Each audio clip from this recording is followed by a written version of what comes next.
programa de hoy, Papa Francisco habla con presidente del episcopado polaco sobre los refugiados de Ucrania. Santo Padre se reúne en el Vaticano con grupos indígenas y obispos de Canadá. Además, estrenarán películas sobre San José, corazón de padre en Centroamérica. Hola amigos, es un gusto saludarlos en su programa de noticias con enfoque católico, EWTN Noticias. Soy Eddie Rodríguez Morel. Qué bueno estar nuevamente con ustedes. Yo soy Natalie Paredes.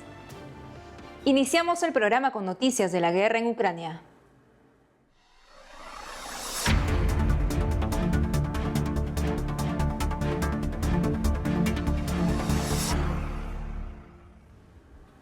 El Papa Francisco recibió en el Vaticano al presidente de la Conferencia Episcopal de Polonia, Monseñor Stanisław Gadecki, para conversar sobre la guerra en Ucrania y la ayuda de la Iglesia en Polonia.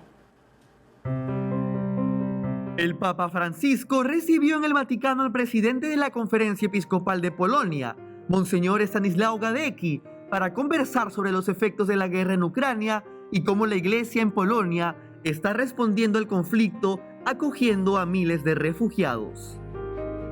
Debido a que el encuentro fue privado, el Vaticano no informó sobre el contenido de la audiencia, que duró 45 minutos. Sin embargo, la Conferencia de Obispos de Polonia informó sobre algunos de los temas tratados, entre ellos las acciones que la iglesia local está tomando ante la guerra en su país vecino, Ucrania, como la atención a los numerosos refugiados a través de Cáritas. De esta manera, el episcopado subrayó el compromiso y la enorme movilización de las parroquias polacas. Además, Monseñor Gadecki agradeció la reciente consagración al Inmaculado Corazón de María del mundo entero, en particular de Ucrania y Rusia. Finalmente, según informó la Conferencia Episcopal de Polonia, el Santo Padre agradeció por todas las acciones emprendidas de la Iglesia en este país y aseguró su apoyo espiritual, pidiendo a los sacerdotes y seminaristas permanecer cerca de la fe del pueblo de Dios, e impartió su bendición apostólica.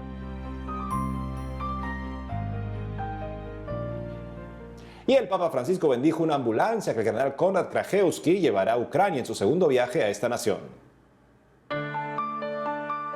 El Papa Francisco bendijo una ambulancia que el cardenal Konrad Krajewski, limosnero pontificio, llevará personalmente a la ciudad de Leópolis, en Ucrania, en el segundo viaje que el purpurado hace a esta nación que sufre los estragos de la guerra tras la invasión de Rusia.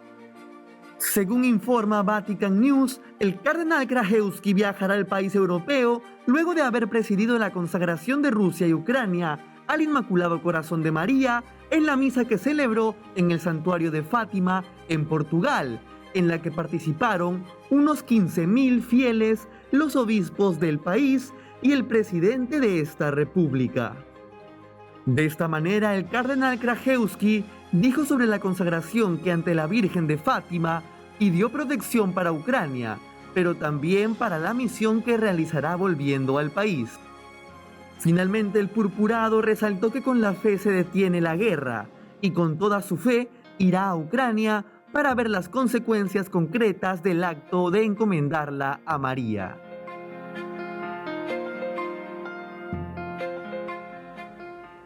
Por otro lado, el líder de la Iglesia Greco-Católica Ucraniana asegura que la consagración a María será recordada como el momento de la victoria.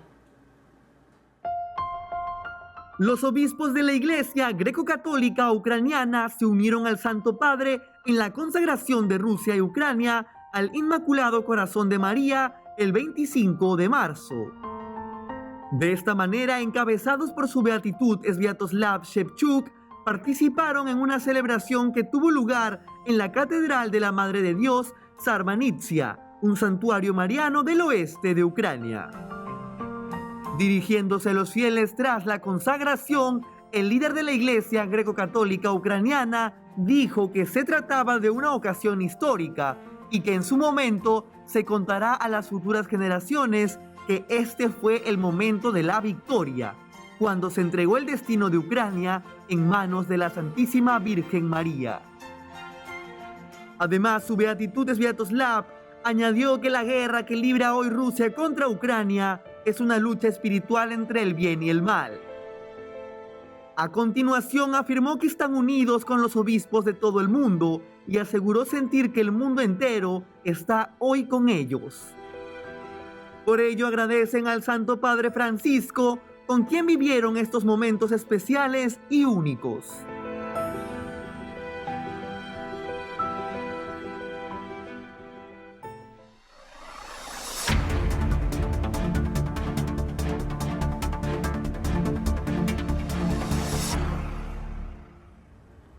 En otras informaciones, el Papa Francisco se reunió con los líderes indígenas de Canadá. Conozcamos los detalles.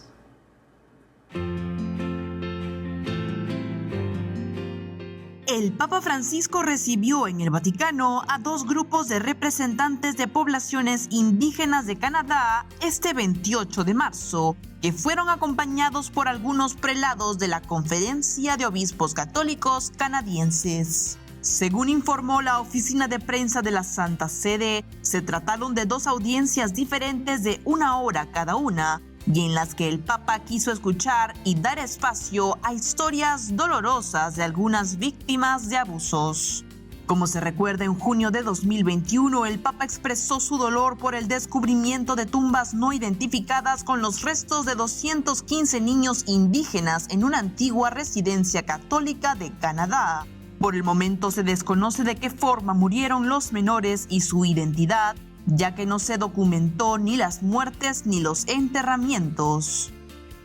Bajo este contexto, el primer encuentro de este lunes 28 fue con alrededor de 10 delegados de los Métis y el segundo encuentro fue con 8 representantes de los Inuit.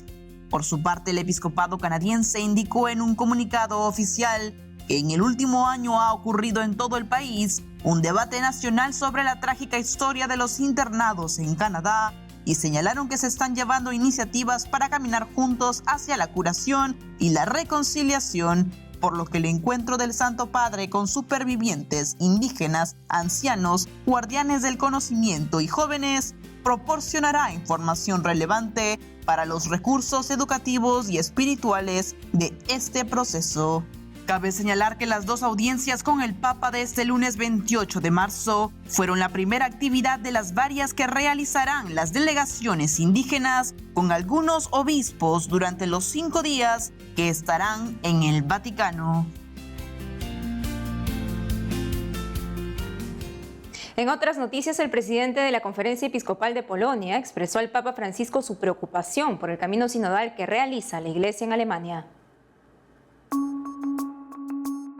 Recientemente, el presidente de la Conferencia Episcopal de Polonia, Monseñor Stanisław Gadecki, expresó al Papa Francisco su preocupación por el camino sinodal que realiza la Iglesia en Alemania. Y es que según un comunicado publicado por el episcopado polaco, luego de la audiencia que sostuvo el Papa con Monseñor Gadecki, el pontífice se distanció del controvertido proceso de varios años que reúne a obispos y laicos de Alemania. El Vaticano no ha comentado sobre la conversación y rara vez aborda las discusiones que se dan en las audiencias privadas del Papa. Al respecto, a través de una carta emitida hace poco, Monseñor Gadecki expresó públicamente su preocupación fraternal sobre la dirección del camino sinodal. La misiva fue dirigida al presidente del episcopado alemán, Monseñor George Batzing, con la cual también cuestionó si la iniciativa estaba enraizada en el Evangelio. Bajo ese contexto, el obispo alemán respondió a la carta y dijo que buscaba un verdadero intercambio teológico sobre los proyectos de texto aprobados en una reunión sobre el camino sinodal. En dicho encuentro, los participantes votaron a favor de los documentos que piden sacerdotes casados en la Iglesia Latina, la ordenación de sacerdotisas, bendiciones para personas del mismo sexo y cambios en la enseñanza católica sobre la homosexualidad. Cabe recordar que en junio de 2019 el Santo Padre envió una carta de 19 páginas a los católicos alemanes para instarlos a centrarse en la evangelización frente a una creciente erosión y deterioro de la fe.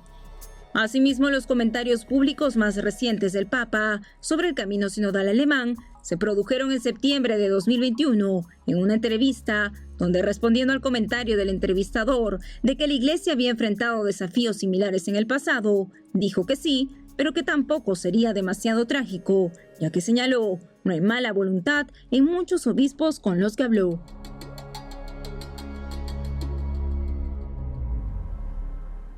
Y nos enlazamos de inmediato con Sara Larín, quien se encuentra en El Salvador con noticias de Centroamérica. Adelante, Sara.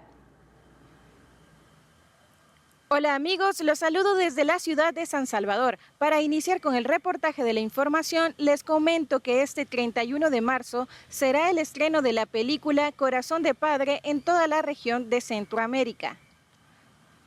Gracias al Festival de Cine Católico, la tan esperada película Corazón de Padre se estrenará este 31 de marzo en los cines de Centroamérica. Se trata de un documental que redescubre la figura de San José de Nazaret.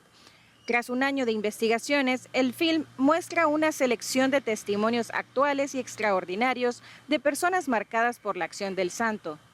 Corazón de Padre destaca la especial actividad de San José en nuestros días y la necesidad de reconstruir la unidad familiar, fortaleciendo la figura del Padre que está siendo potenciada por los últimos papas, desde Pío IX, que le nombra patrono de la Iglesia, hasta el Papa Francisco, que ha declarado en el 2021 el año jubilar de San José.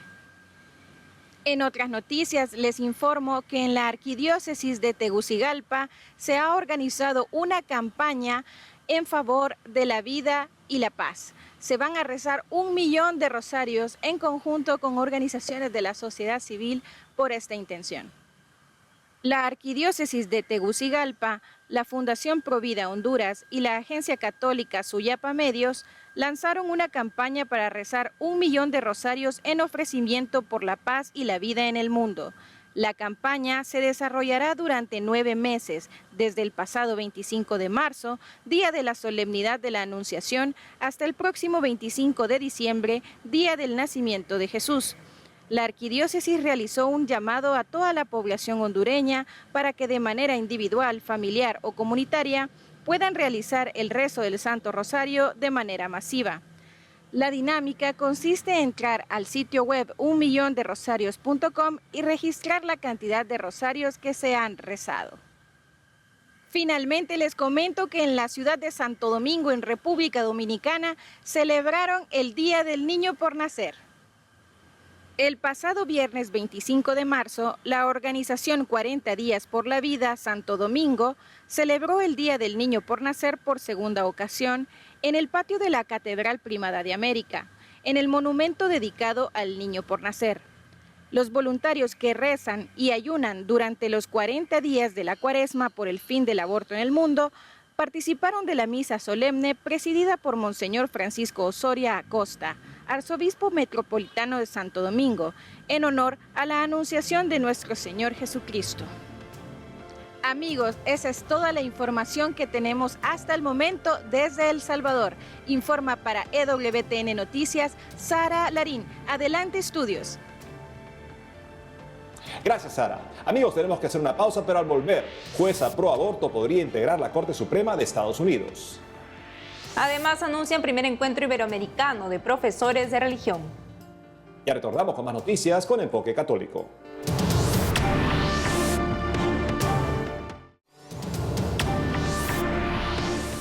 Ahora les contamos que una jueza pro aborto podría integrar la Corte Suprema de los Estados Unidos. Conozcamos de quién se trata.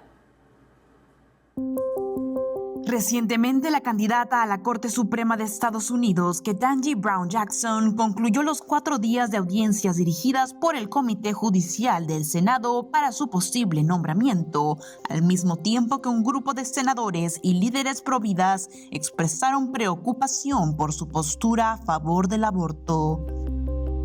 Y es que la jueza federal, quien cuenta con el apoyo de promotores del aborto, fue nominada el 25 de febrero por el presidente Joe Biden para reemplazar al juez supremo saliente Stephen Breyer.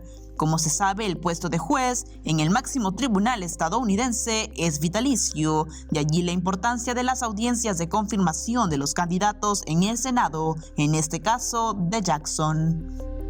Bajo este contexto, entre algunas de las respuestas dadas por Ketanji Brown al ser interrogada, Jackson dijo que las sentencias de Roe vs. Wade de 1973 y de Planned Parenthood vs. Casey de 1992 son ley establecida de la Corte Suprema sobre el derecho a interrumpir un embarazo, y dijo además que establecieron un marco que la Corte Suprema ha reafirmado.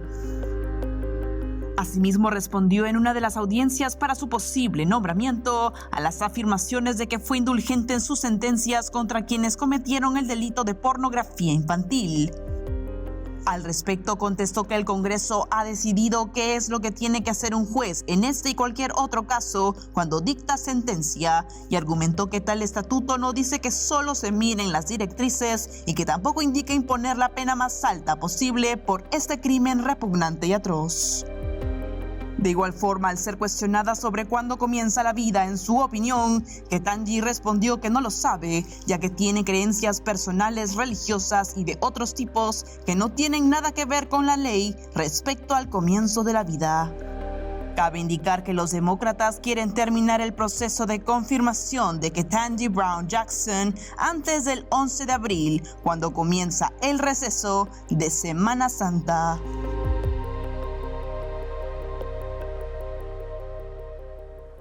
En otros ámbitos, Nancy Pelosi, presidente de la Cámara de Representantes de Estados Unidos, se describió como una católica devota que creció en una familia provida. En recientes declaraciones, la presidenta de la Cámara de Representantes de Estados Unidos, Nancy Pelosi, habló de ser una madre católica de 5 hijos, devota y practicante. Además, contó que ella creció en una familia provida, mientras continúa defendiendo su firme apoyo a la legalización del aborto y argumentando que la Corte Suprema no debería anular el caso Roe vs. Wade, que legalizó esa práctica en todo el país en 1973, posiciones que la sitúan en fuerte desacuerdo con las enseñanzas de la Iglesia Católica. Al respecto, Pelosi hizo sus comentarios durante una entrevista en la Biblioteca Presidencial Lyndon B. Johnson en Austin, Texas, en la cual elogió el éxito de la Cámara de Representantes al aprobar el proyecto de ley de protección de la mujer que reconocía un derecho estatutario al aborto, bloqueando las regulaciones estatales de esta práctica y eliminando las restricciones del aborto antes de la viabilidad, una norma que, como se recuerda, finalmente fracasó en el Senado norteamericano. Al respecto, la presidenta de la Cámara de Representantes de Estados Unidos indicó que nunca se darán por vencidos en codificar Roe vs. Wade, puesto que sí creen que hacer esto sería una protección realmente importante ante las decisiones de la Corte. Asimismo, comentó que para ella el aborto no era correcto, pero argumentó que no le corresponde a ella ni a la Corte Suprema decir lo que es correcto para otra persona y que por lo tanto el fallo Roe vs. Wade, que ha sido un precedente de la Corte, debe de ser mantenido.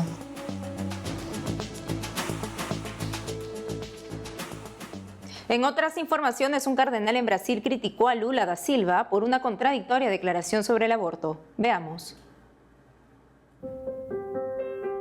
El cardenal Odilo Pedro Scherer, arzobispo de Sao Paulo, en Brasil, calificó de desafortunada la declaración del actual candidato presidencial, Luis Inácio Lula da Silva, sobre el aborto en medio de la campaña electoral en el país. Durante una reciente entrevista, el expresidente de Brasil y actual candidato presidencial Lula da Silva afirmó que como padre de familia está en contra del aborto, pero que de ganar las elecciones presidenciales necesitará tratar el tema como salud pública. Ante su declaración, el cardenal Scherer recordó que el aborto, ya sea practicado individualmente o promovido por el Estado, siempre termina provocando la supresión de vidas humanas. Cabe mencionar que según una encuesta del Instituto Orbis realizada para el sitio web Diario do Poder, la legalización del aborto es apoyada por solo el 16,6% de la población brasileña. Por otro lado, las elecciones generales en Brasil serán el 2 de octubre de este año y se tiene previsto elegir al nuevo presidente, vicepresidente y miembros del Congreso Nacional. Les contamos que del 6 al 8 de mayo tendrá lugar en Madrid, España, el primer encuentro iberoamericano de profesores de religión. Por eso, para conocer los detalles de este interesante evento, el cual también es promovido por EWTN y Así Prensa, estamos conectados con José María de Moya, director del periódico digital Magisterio y de este primer encuentro. José María, bienvenido a EWTN Noticias. Hola, muchas gracias. José María, para empezar, ¿de qué trata este encuentro iberoamericano de profesores de religión y cuál es su objetivo? Pues se trata de reunir en un encuentro en 3 días al casi medio millón de profesores de religión que imparten esta materia en España y Latinoamérica, con un gran esfuerzo, ¿no? Tiene 4 objetivos muy claros. En primer lugar es promover la educación plena del alumno, una educación profunda que abarque también la dimensión espiritual de la persona y no solo la faceta intelectual y humana, que es a la que estamos acostumbrados. Tiene un segundo objetivo, que es reconocer la importancia del conocimiento de las religiones para entender el mundo en el que vivimos, el arte, la historia, el patrimonio. También tiene como objetivo motivar al profesorado y reconocer la labor que hacen, al profesorado de religión y la asignatura. Y como cuarto y último objetivo es el reconocer la importancia de que las familias, de que los colegios eduquen de acuerdo con las convicciones morales y religiosas de las familias. Estos serían los 4 objetivos del encuentro. ¿Y cuál será la modalidad de este encuentro y cuántas personas se espera que participen? La modalidad será doble, presencial para unas 400 personas que se puedan, son muy pocas plazas y ya tenemos el aforo casi completo en el auditorio de CaixaForum en Madrid. Pero luego virtualmente ya se están conectando miles de personas, miles de profesores de España y de Latinoamérica y esperemos que sean no miles sino decenas de miles las que se puedan conectar. José María, ¿podrías contarnos un poco sobre los temas que se abordarán y cuáles serán algunos de los principales asistentes al evento?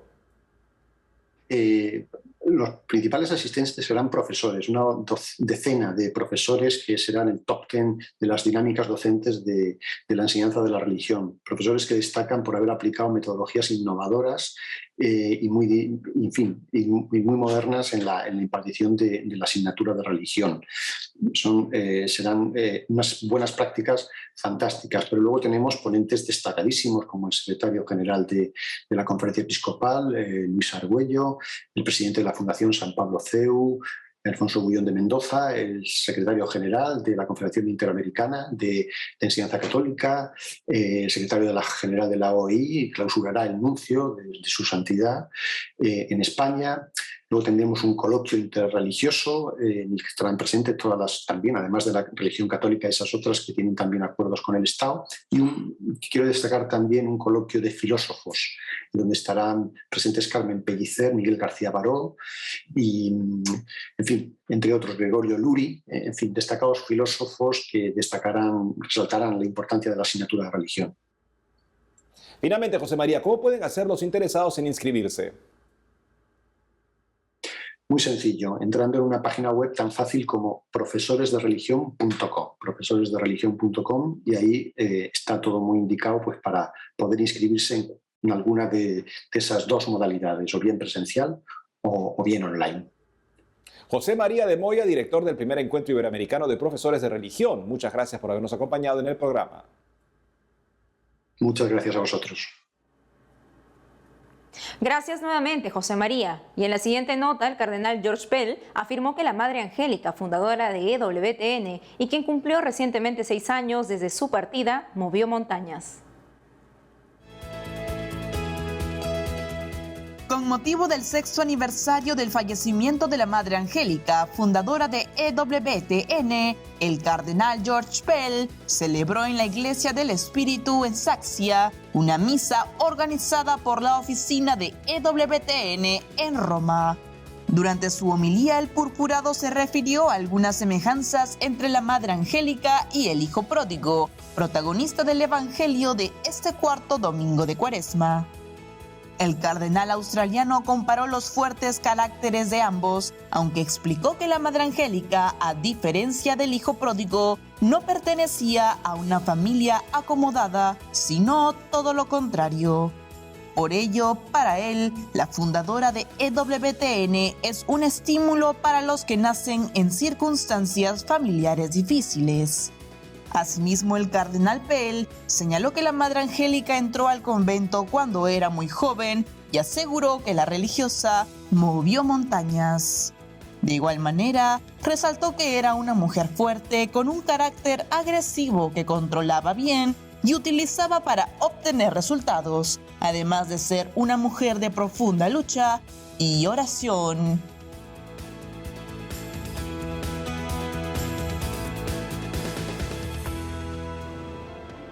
Amigos, hemos llegado al final del programa. Qué gusto haber estado otra vez con ustedes. No dejen de seguirnos en las redes sociales y también por Radio Católica Mundial de lunes a viernes a las 12 del mediodía hora de Miami en su programa Más que Noticias con un servidor. Hasta entonces.